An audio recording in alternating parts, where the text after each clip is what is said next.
and this is the iPhone 5S.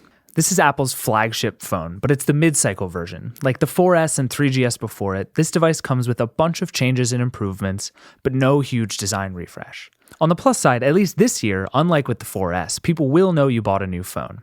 Yes, the 5S is the same brushed aluminum shell and chamfered edges as ever, as light and thin and comfortable in one hand as ever.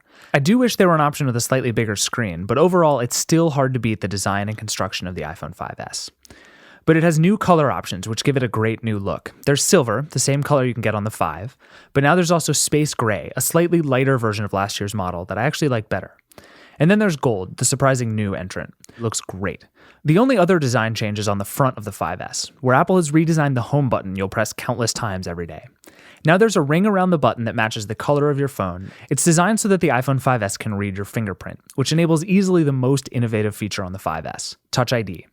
Basically, Touch ID replaces your iTunes password and your device PIN, requiring only that you tap on the button with your finger. It'll recognize up to 5 different fingers, so you and your family can all use your phone, and it's virtually instantaneous. It can be finicky at first while it gets to know all the different ways and angles you might touch the phone to turn it on, but it pretty quickly starts to work perfectly, as long as you really do put your finger on there. The 5S runs on Apple's new A7 processor, which comes with the M7 coprocessor.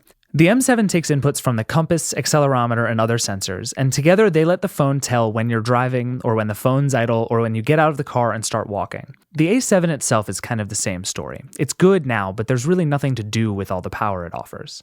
iOS 7 works great on the device, even smoother and faster than on the iPhone 5, but it's not a massive difference. All our benchmarks and tests, though, say it's remarkably faster, and I think the problem is that we're just not seeing very many apps that make use of its power or its 64-bit architecture yet. The big question with the 5S is whether or not you should upgrade from the iPhone 5. If you have a 4S or earlier, of course you should upgrade.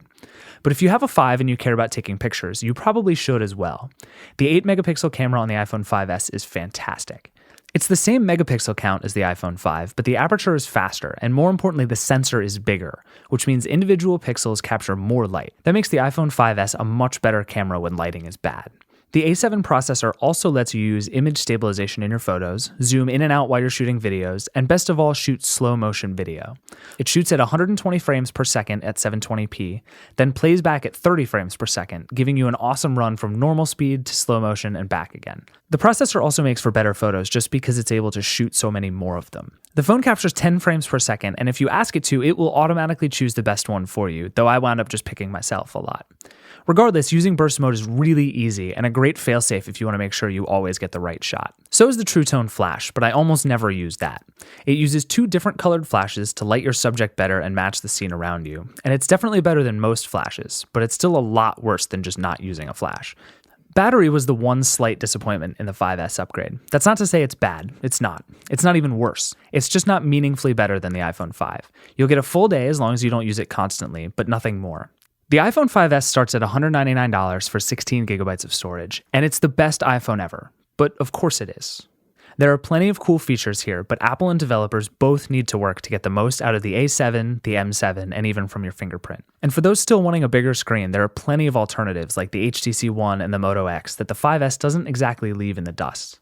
I like the iPhone 5S a lot, and it's still probably the best overall smartphone on the market, but the best may still be yet to come.